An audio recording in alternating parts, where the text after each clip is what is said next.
If you have been following the news, there's a big story, and that is crypto is legal in Ghana. Big question is, why should you care? If you're a citizen of this country, if you're a crypto trader, you run a crypto business, or you're a stakeholder locally or globally, I'm here to tell you 8 things you need to know about this bill and why you should be paying attention. 1. Virtual assets and cryptocurrencies in Ghana now have a legal framework. What this means is before this bill was passed, yes, people were trading in cryptocurrencies. There was also crypto business going on. But the truth is that there was no underlying regulatory framework, directives or guidelines to guide its usage or regulate its services. But now there is a laid down, legal framework. Also, guidelines and directives are going to be rolled out to basically ensure that the space is sanitized. There's consumer protection, and also to ensure responsible adoption of cryptocurrencies. 2. President John Mahama has signed the bill into law, so it's all official now. And for the avoidance of doubt, the SEC has actually released a list of virtual asset services that would actually be regulated under the Act. So under this, we have virtual asset exchanges. So if you fall under this, so for exchanges, trading platforms, issuance, tokenization, exchange-traded funds, virtual asset managers, investment advisors, brokerage, advocacy on securities, mining and validation on securities, and also virtual asset sandbox on securities. So if you fall under this, you'll be required to obtain a license from the SEC. Now, number 3 is a no-brainer. That persons and entities who are involved in the business of virtual assets will need to obtain licenses. But here is what you need to know. These licenses are not entity-based. They are rather activity-based. So for example, if Cryptority has an exchange, now you're not just going to say Cryptority has a license and okay, I can operate. Now Cryptority is going to be licensed based on the activity. So let's say an exchange can be licensed to maybe offer custodial services, but they won't have the license for trading. So licenses are basically going to be activity-based and not entity-based.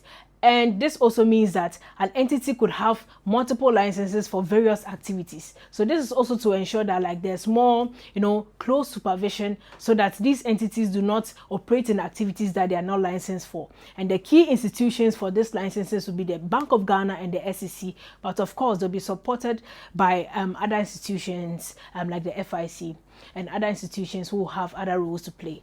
4. Now, one of the main things that necessitated this bill is to combat money laundering and also terrorist financing. So this bill is really put in place to combat that. And in line with the entire framework for AML and then also CFT, every virtual asset service provider is supposed to have an AMLRO, that is the reporting officer, who is going to ensure that in terms of compliance and ensuring that all the guidelines that will be rolled out concerning AML, CFT, and its compliance will be followed to the letter.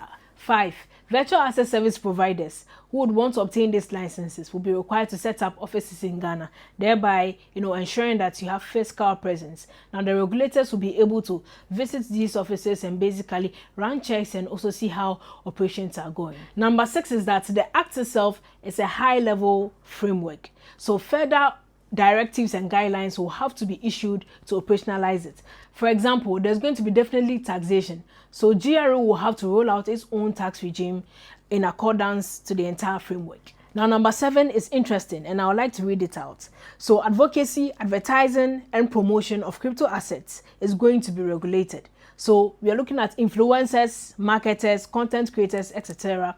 You need to contact the SEC or BOG for a license. Finally, number 8 is one that I'm personally really excited about, and that is NAVALI. That is the National Virtual Assets Literacy Initiative. So looking at the youthful population in this country and the fact that a lot of youth are involved in cryptocurrencies. So you're going to have the Bank of Ghana, the SEC, and also the Ministry of Education partner with other, civil groups and also private sector organizations to ramp up public awareness, or basically campaigns to educate people. So this initiative is really exciting for me because as someone in the education and training space for quite a long time now, I have come to realize how important education is, and this initiative is going to ensure that the masses are informed about the opportunity, the promise, and also the risks that are in this space, so that there will be responsible adoption of cryptocurrencies and then scams can be prevented. So this is what we have. These are the 8 things I would like you to know. And personally, this is my take. I am super excited that we finally have like a legal framework to guide the use of virtual assets, that's cryptocurrencies, in this country. One, anyone who has been sitting on the fence, either individuals or entities who were taking their time in coming to Ghana or setting up operations in Ghana, or even entrepreneurs here in this country who were kind of confused about what exactly was the roadmap, would now breathe a huge sigh, because there's a regulatory framework, and then there are going to be guidelines that would actually boost confidence, investor confidence, and also confidence in the public, and in understanding the space and knowing exactly what cryptocurrencies are.